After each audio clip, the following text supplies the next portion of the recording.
வணக்கம். Jayanthi tips and videos. உங்களை ஒரு வாரம் கழித்து பார்ப்பதில் மிகவும் சந்தோஷம். எனக்கு சற்று உடம்பு சரியில்லை, அதனால் உங்களுடன் பேச முடியவில்லை. இப்பொழுது பரவாயில்லை. நான் இன்று கலசம் வைத்து நாளை குழு வைக்கிறேன்.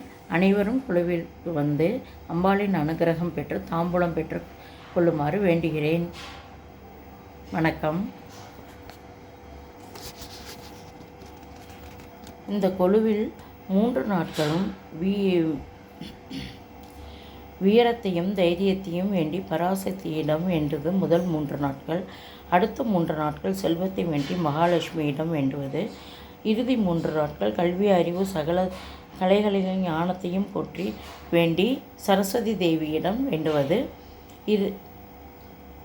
இந்த 3 சக்திகளும் ஒரு சேர வீட்டில் நவராத்திரி கொழுவாக வைத்து ஆனந்தமாக கொண்டாடுவது. தூய்மையான இடத்தில் பொழிவுடன் அழகு கொழு மண்டபத்தை அமைத்து பூர்வாங்க பூஜைகள், சங்கல்ப முறைகளை செய்து கும்பம் வைத்து நவதானியங்களை செழிப்புடன் வைத்து எல்லா நன்மைகளையும் வேண்டி இந்த கொழுவை அமைத்து பராசக்தியை இந்த 9 நாள்களும் வேண்டி வணங்குகின்றோம். நவ என்பதற்கு நவக்கிரகம் 9, நவநத்தனம் 9,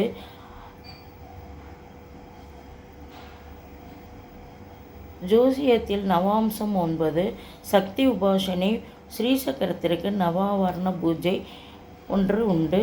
நவமி திதியில் ராமர் வானிடராக அவதரித்தார். 9 ஔஷதங்கள் கொண்டுதான் நவபாசனம் என்ற அரிய மருந்து தயாரிக்கப்படுகிறது. நவரசம் நாட்டியத்தில் உள்ளது. பூவுலகத்தில் எம்பெருமான் நவ திருப்பதியில் சிறப்பாக இருக்கிறார். நவராத்திரியின் தேவி கொழுவிருந்து ஆட்சி செய்யும் 9 நாட்கள் நவராத்திரி. துர்காஷ்டமி சக்தி சீற்றம் கொண்டு மகிஷனை சம்காரம் செய்த நாள். கருணை வடிவு கொண்டு அவளாயிவள் கருணையின் வடிவாக கொண்ட அவளாயிவள் என்று உலகிற்கே அதிசயிக்கும் நாள். எனக்கு சின்ன குழந்தைகள் இருக்கும்போது கதை கேட்கும் போதும் அஷ்டபுஜங்களில் சகல விதமான ஆயுதங்களுடன் சிங்க வாகனத்தில் புயலென நேரில் வருவதை போல உணர்வேன்.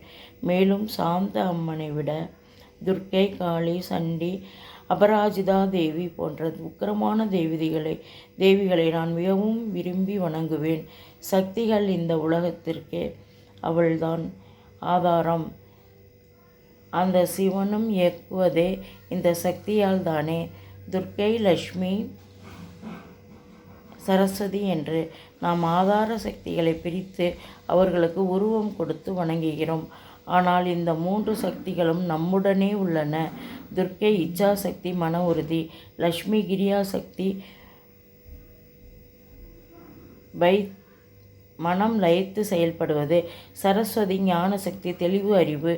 நம் உடம்பை கிரியாசக்தி புக்தியும் இச்சாசக்தி ஆத்மாவையும் ஞான சக்தியும் ஆள்கின்றன. தெளிந்த அறிவுடன் புக்தி சரியாக கட்டளையிட்டால் மனம் லயிக்கிறது, உடம்பு சொன்னபடி கேட்கிறது. ஒருவேளை உடல், மனம், புத்தி எல்லாம் மனம் உறுதியுடன் ஈடுபடுகிறது. நல்ல பழக்கங்களையும் புலன்களையும் நாம் கட்டுக்குள் வைப்பதன் மூலம் லக்ஷ்மி வந்தடைகின்றாள். மனதை கட்டுப்படுத்துவதன் மூலம் துர்க்கையும் நம்மை வந்தடைகின்றாள். உண்மையான குளிர்ந்த சொற்களை பேசுவதன் மூலம் சரஸ்வதி வருகின்றாள். இந்த துர்காஷ்டமியில் அன்று தேவியை பார்த்து அடுத்த நாள் கண்டிப்பாக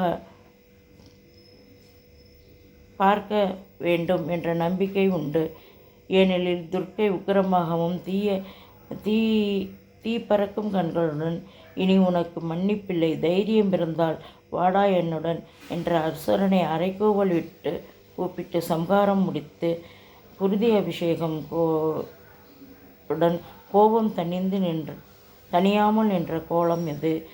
ஆனால் மறுநாள் கர்ணியே வடிவாக மாணிக்க வீணை ஏந்தி மதுர மொழிகளால் பேசி அபயமுத்திரம் காட்டி நம்மை நாடி வருபவருக்கு அவர்களுக்கு தகுதிக்கு ஏற்ப கலைகளை வாரி வழங்கும் சரஸ்வதியை அருள்பாலிக்கிறார். போஜராஜனை தவிர தீவிர லக்ஷ்மி உபாசகர்.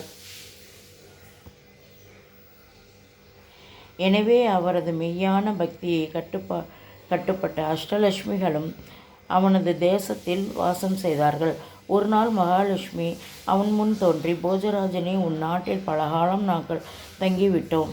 மற்ற இடங்களுக்கு நாங்கள் எப்பொழுது செல்வது என்று கேட்டார்கள். போஜராஜனும், சரி அம்மா, ஒரே ஒரு லட்சுமியை தவிர மீதி எல்லோரும் விடை பெற்றுங்கள் என்று கூறி மகாலட்சுமியை சம்மதித்தார். போஜராஜன் கேட்பது தைரியலட்சுமியை தான். தைரியலட்சுமி அவனுடன் இருக்க மற்ற லட்சுமிகளும் வேறு வழியில்லாமல் மறுபடியும் அவனுடனே வந்து தங்கிவிட்டார்கள். இந்த நவராத்திரியின் விஜயதசமி நன்னாளில் நம் எல்லோரும் மனதிலும் அந்த தைரியலட்சுமியை குடிகொள்ளட்டும்.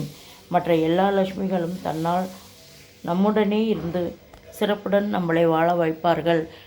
அம்பாளின் அனுகிரகத்துடன் நாம் வாழ்க்கையில் எல்லா சிறப்புகளையும் அடைந்து சந்தோஷமாக வாழ்வோம். அனைவரும் வந்து தாம்பூலம் பெற்று எங்களுக்கு வணங்கி சிறப்பிக்குமாறு கேட்டுக்கொள்கிறேன். வணக்கம்.